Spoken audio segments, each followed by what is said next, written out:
नमस्ते बच्चों, मैं रेणु सिंह एस्ट्रो क्लासेस से। आज हम क्लास 10th के चैप्टर फर्स्ट सूरदास के पद के बारे में पढ़ेंगे। सबसे पहले हम सूरदास जी के जीवन परिचय के बारे में पढ़ेंगे। हमारी वीडियो को लास्ट तक देखें और हमारे चैनल को सब्सक्राइब, लाइक, शेयर, कमेंट और बेल आइकन को प्रेस करना ना भूलें। तो समय व्यर्थ किए बिना शुरू करते हैं सूरदास जी का जीवन परिचय। सूरदास का जन्म 1478 में माना जाता है। एक मान्यता के अनुसार उनका जन्म मथुरा के निकट रुनकता या रेणुका क्षेत्र में हुआ माना जाता है, जबकि दूसरी मान्यता के अनुसार उनका जन्म स्थान दिल्ली के पास से ही माना जाता है। महाप्रभु वल्लभाचार्य के शिष्य सूरदास अष्टछाप के कवियों में सर्वाधिक प्रसिद्ध हैं। वे मथुरा और वृंदावन के बीच गौघाट पर रहते थे और श्रीनाथ जी के मंदिर में भजन कीर्तन करते थे। सन 1583 में पारसौली में उनका निधन हुआ। उनके 3 ग्रंथों सूरसागर, साहित्य लहरी और सूरसारावली में सूरसागर ही सर्वाधिक लोकप्रिय हुआ। तो बच्चों, यह था आपका सूरदास जी का जीवन परिचय। अब हम सूरदास जी के पद देखते हैं। पहला पद है, जब श्री कृष्ण भगवान मथुरा चले गए थे और वापस न आकर उन्होंने उद्धव के द्वारा गोपियों को योग संदेश भिजवा डाला।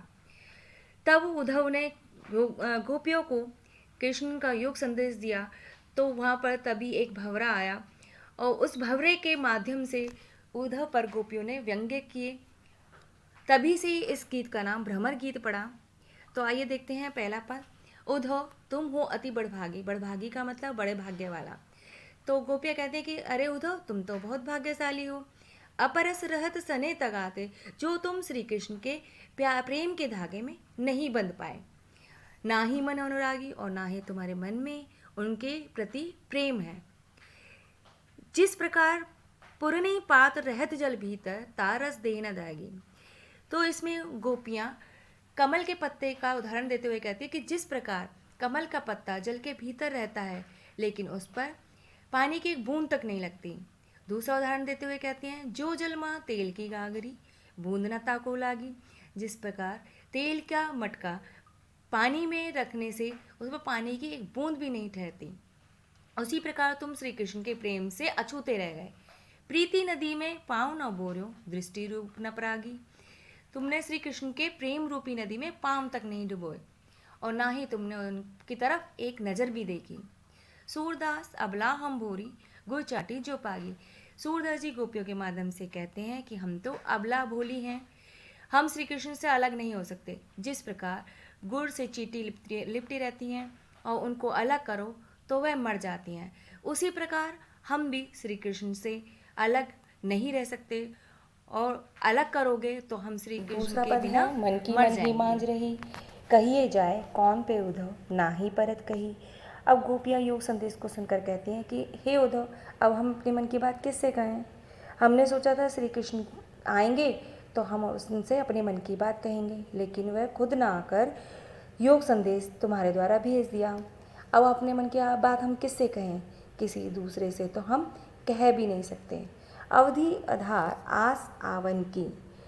अवधि यानी कि समय, आधार का अर्थ है आधार, आस आवन की का अर्थ है आने की आस में। तन मन बिथा सही, बिथा का अर्थ है दुख, सही का अर्थ है सहना। तो हमने श्री कृष्ण के आने की आस को ही अपने जीवन का आधार माना था और तन मन से दुख सहा। अब इन जोग संदेशनी सुनी सुनी बिरहनी बिरहा दही। बिरहा का अर्थ है वियोग और दही का अर्थ है जलना। तो अब इस योग संदेश को सुन सुनकर हम बिरहने और भी ज़्यादा बिरहा की आग में जलने लगे हैं। चाहती हुती गुहार जितहिते, गुहारी का अर्थ है रक्षा के लिए पुकारना, जितहिते का अर्थ है जिधर से भी, और उतते धार वही, उतते का अर्थ है उधर से ही। योग संदेश की धारा वही का अर्थ है बहना।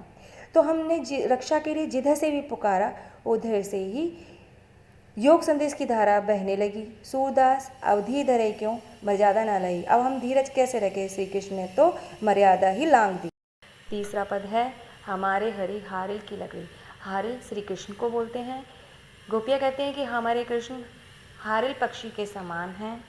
जिस प्रकार हारिल पक्षी लकड़ी के तिनके को अपने पंजे में दबाकर उड़ता है और उसी को अपने जीवन का आधार मानता है, उसी प्रकार हमने भी श्री कृष्ण को अपने जीवन का आधार माना है। मन क्रम वचन नंद नंदन उर, तो नंद नंदन नंद बाबा के पुत्र कृष्ण भगवान, उर का अर्थ है हृदय, यह दृढ़ करी पकड़ी, दृढ़ का अर्थ है दृढ़ता से जकड़ना। तो हमने मन क्रम वचन से नंद बाबा के पुत्र कृष्ण को अपने हृदय में दृढ़ता से पकड़े हुए हैं।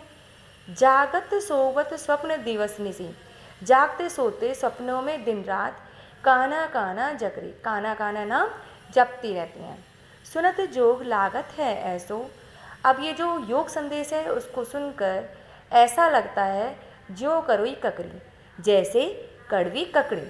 सूतो व्याधि हमको ले आए, यह जो बीमारी हमारे लिए लेकर आए हो, देखी सुनी ना करी, ये ना तो हमने कभी देखी है ना कभी सुनी ना करी है। यह तो सूरत नहीं ले सौंपो, सूरदास गोपियों के माध्यम से कहते हैं कि उद्धव इस बीमारी को उन्हें सौंप दो जिनके मन चक्री के समान चंचल है। चौथा पद है हरि है राजनीति पढ़िया है, तो कृष्ण ने तो राजनीति पढ़ ली है। समुझी बात कहत मधुकर के समाचार सब पाए, हम अभी इस बात को समाचार को सुनकर समझ गए हैं। एक अति चतुर होते पहले ही अब गुरु ग्रंथ पढ़ाए, तो श्री कृष्ण एक तो पहले से ही बहुत चतुर थे, अब गुरु ग्रंथ और पढ़ लिया है। बड़ी बुद्धि जानी जो उनकी जो संदेश पठाए, अभी गुरु ग्रंथ को पढ़कर उनकी बुद्धि और भी बढ़ गई है, जो यह योग संदेश पढ़ा रहे हैं। उद्धव भले लोग आगे के परहित डोलत धाय, उद्धव तुम तो बहुत ही भले आदमी हो जो दूसरों के हित के लिए डोलते हो।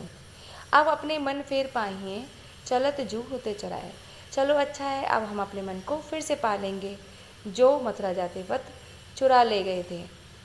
ते क्यों अनीति करे आपुन जे और अनीति छुड़ाए, राज धर्म तो यह सुर जो प्रजा न जाहि सताए। तो अब इन दो लाइनों को हम देखेंगे। सबसे लास्ट वाली लाइन को देखते पहले। राजा का धर्म यह होता है कि वह प्रजा की रक्षा करे, लेकिन कृष्ण भगवान ने तो हम पर अनीति की है, अत्याचार किया है। राजा का धर्म उनकी रक्षा करना होता है, ना कि उन्हें सताना। तो उम्मीद है आपको यह वीडियो अच्छी लगी होगी और पूरी वीडियो देखने के लिए आपका बहुत बहुत धन्यवाद।